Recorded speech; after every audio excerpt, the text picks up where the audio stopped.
How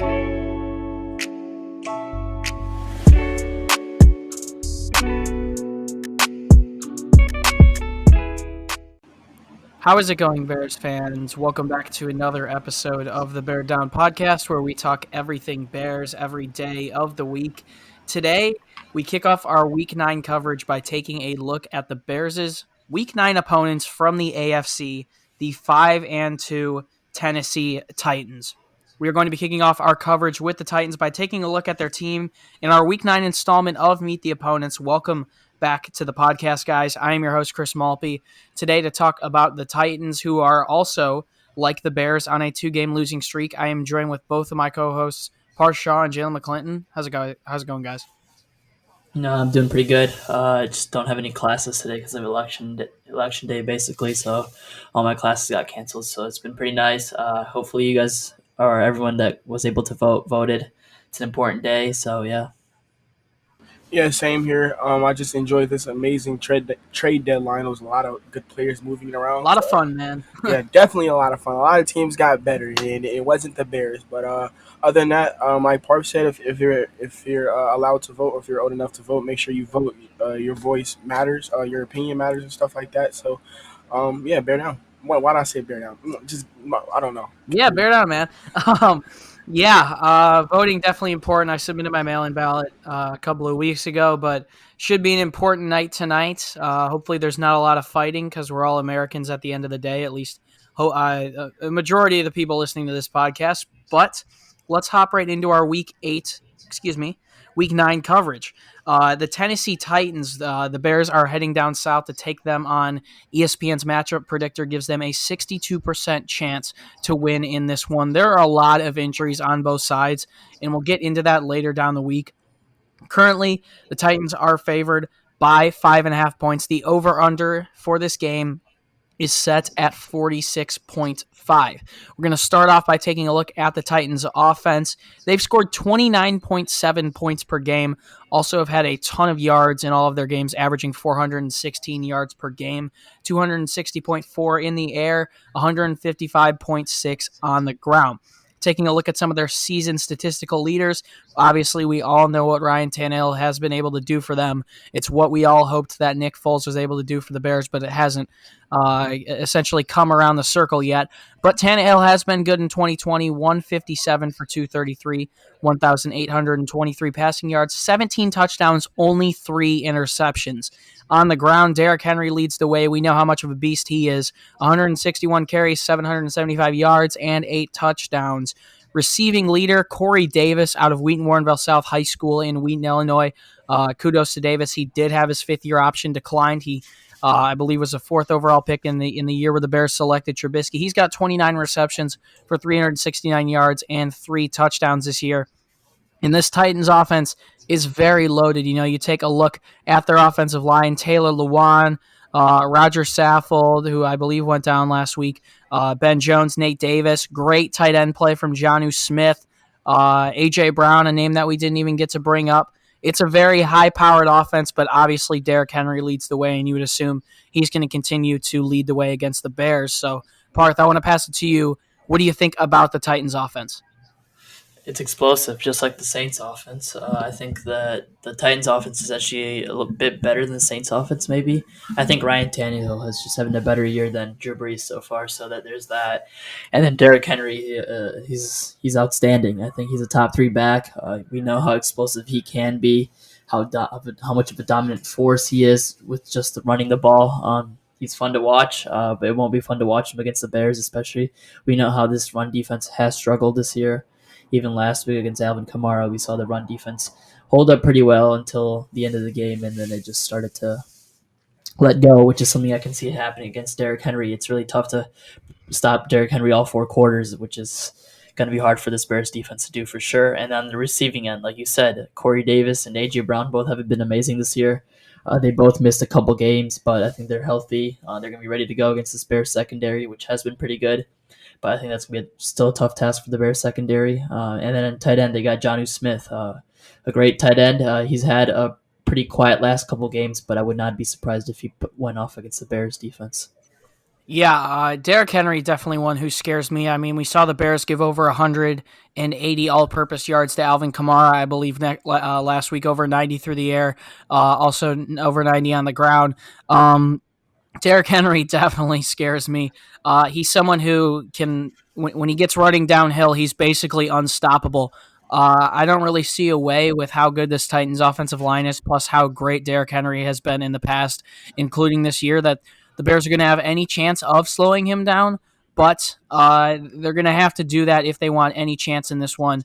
I would trust the Bears' secondary to slow down guys like A.J. Brown and Corey Davis, by the way, who have been pretty darn good this season, rather than Derrick Henry. So this Titans offense has a lot of X factors, a lot of pieces that they can look for all over the field. And it might get very messy in this one as the Bears look to bounce back from losing two straight. But we did see the Cincinnati Bengals. They were able to slow down the run last week and actually beat the Titans. So there's at least a glimmer of hope there. But Jaylen, I want to pass it back around to you now. What do you think about the Titans offense? Their offense is very high powered with a lot of underrated names. Ryan Tannehill has been able to, have a resurgence in Tennessee after being basically cut, or he was going to get cut, but basically traded in to be the backup to Marcus Mariota. He came in and led them to a playoff. A playoff. I can't think of it. Like a playoff. A playoff run. Yeah, I can think of the name. A playoff run.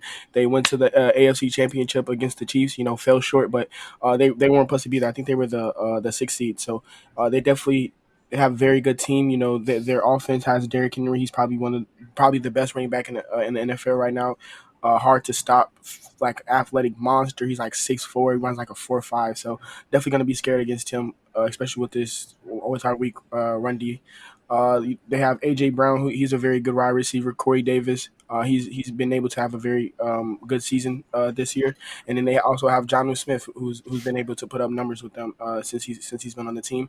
They also have a very good offensive line. I know Taylor Lewan's out for the rest of the season. He tore his ACL, I think a couple weeks ago. It was I was going to mention that when I brought his name up, but I wasn't entirely sure that he got hurt. Yeah, so he tore his ACL, but they still have Roger Saffold, and a lot of good names. Definitely have a very solid offensive line and able to protect for Ryan Tannehill, who's struggled with injuries with his time in Miami. 100%. Now, taking a look and flipping the script to the Titans defense, it tells quite the different story, which probably tells you why they've lost two in a row.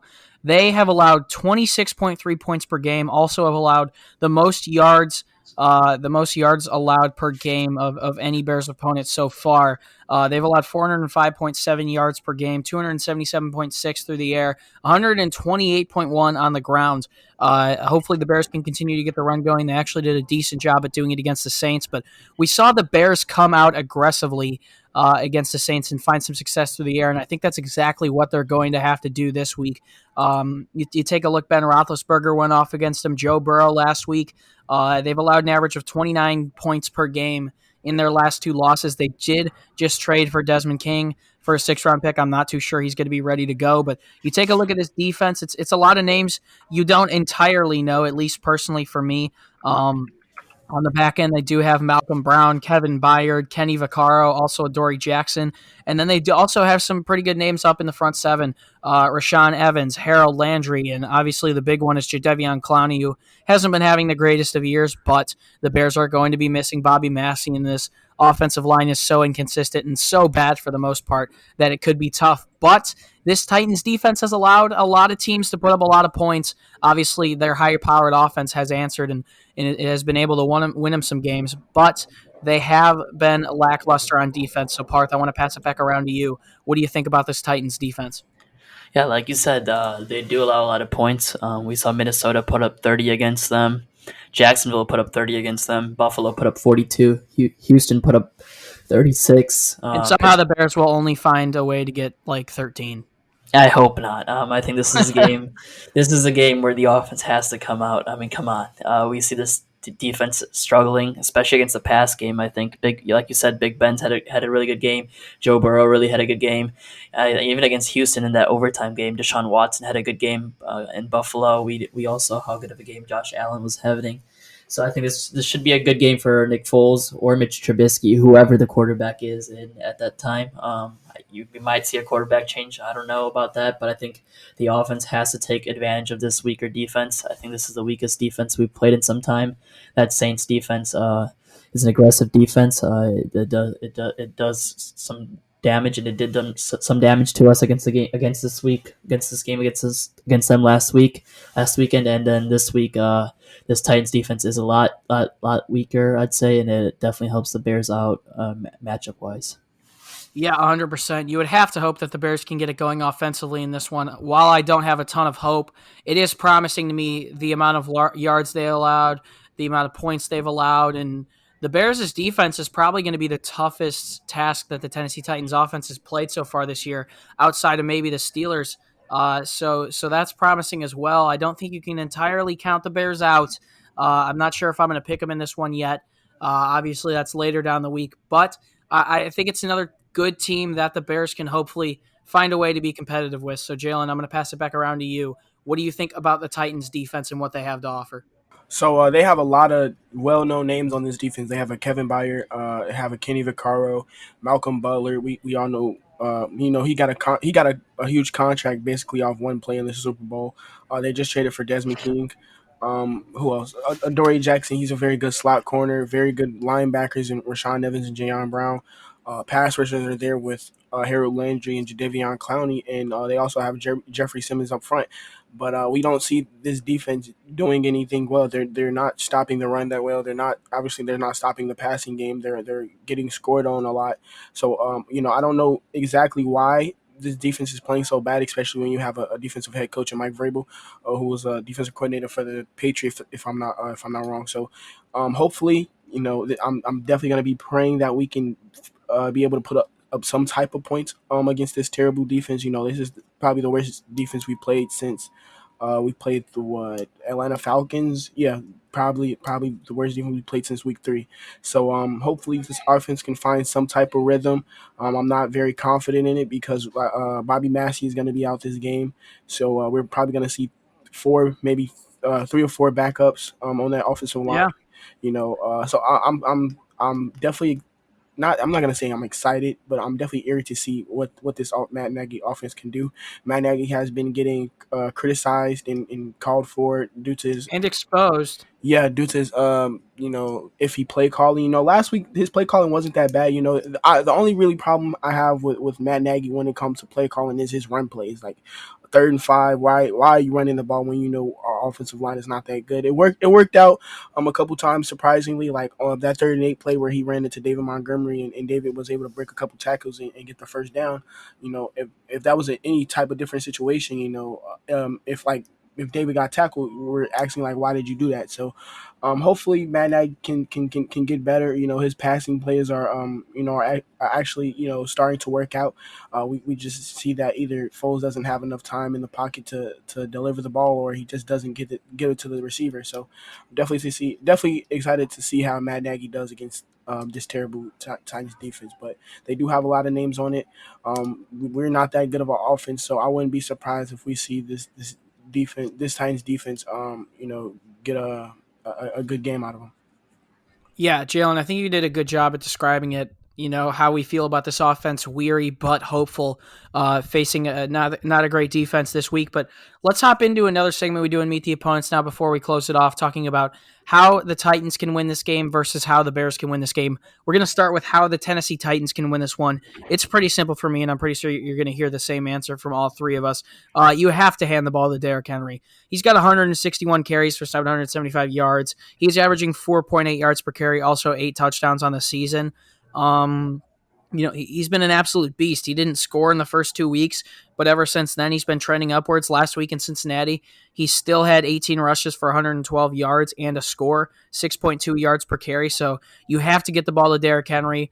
The one thing that the Bears needed to do if they wanted to win last week, in my opinion, was slow down Alvin Kamara.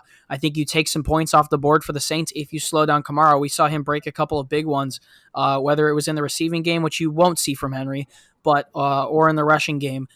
He was the X factor. I trust that the Bears' defense is going to be able to hopefully slow down A.J. Brown, Corey Davis enough to be able to contain them. I don't know how much I entirely believe in Ryan Tannehill, but he's definitely earned some of my trust back, so he can definitely make the throws. But you're going to have to slow down Derrick Henry if you want to win this one. But for the Titans, it's pretty easy. I think you just got to run the ball. So, Parth, I want to pass it to you. What do you think Tennessee has to do if they want to win this one? Like you said, Derrick Henry. He's the X factor. He is the reason why the Titans are. Well, I wouldn't say that he is the reason. We've also got breaking news now. I might want to mention this that Jason Spriggs just tested positive for COVID-19, and Jermaine Fetty was in contact with him. Oh, so our whole That's entire great. offense, yeah, so our whole entire offense line's about to be second and third stringers. This could become really bad for the Bears, but like I was mentioning about, I even lost who I was forgot who I was talking about. Derrick Henry. That offense is insane. We all know how powerful they can be. I think the way they want to win the game is just by pounding the rock. Let Ryan Tannehill do his thing. Ryan Tannehill is a top 5, top 10 quarterback in this league. I don't think he gets the respect he deserves. He's been playing outstanding all year. 17 touchdowns, 3 interceptions so far this year, and they're only going to get better. And that Titans team is good. That offense has been pretty good so far this year. I think we're all shocked now because the Bears are going to have like no starters on their offensive line, and I can't really focus on this episode anymore. But Yeah. Jaylen, it seems like the Bears might not have enough offensive linemen for Sunday's game. But what do the Titans have to do if they want to win this one? So before I talk about the Titans, the Bears offensive, the Bears didn't have any offensive linemen to begin with. The offensive line is terrible, but hopefully we'll see Pace. Probably he definitely has to go sign somebody right now. But for the Titans to win this one, basically what you guys said, give the ball to Derrick Henry. He's their best player on offense right now. He basically won them many games, and I kind of disagree with what you said about him in the passing game. Like he against the Texans now. The Texans aren't the best team in the NFL, not close to it, but he was able to. I think he had Daner had over 100 yards receiving, or he was very close to it. He got a big catch and run in overtime to put them in the red zone and basically ended them off. So, still, I'm not gonna say we need to focus on that like we were that we needed to do against Alvin Kamara, but if we don't, he can still beat us in the receiving game. But if we can stop the run and make Ryan Tannehill beat us, I mean, I'm not confident in that. You know, Ryan Tannehill is having a good season. You know, he's like I think you said he had like 17 touchdowns and 3 interceptions, and that's definitely not Ryan Tannehill numbers when he was in Miami. So I want if we can stop the run and put the ball in Ryan Tannehill's hands to pass on our secondary, who's been very good this season, then I'm very confident in our ability to win this game. But I don't see us stopping Derrick Henry though. Yeah, I really don't see it either. Jaylen, I'm going to pass it right back around to you now. On the other hand, you spoke about how excited you were to see if Matt Nagy could find any improvements on offense in this one. So, what do you think the Bears have to do if they want to go down to Nashville and steal one?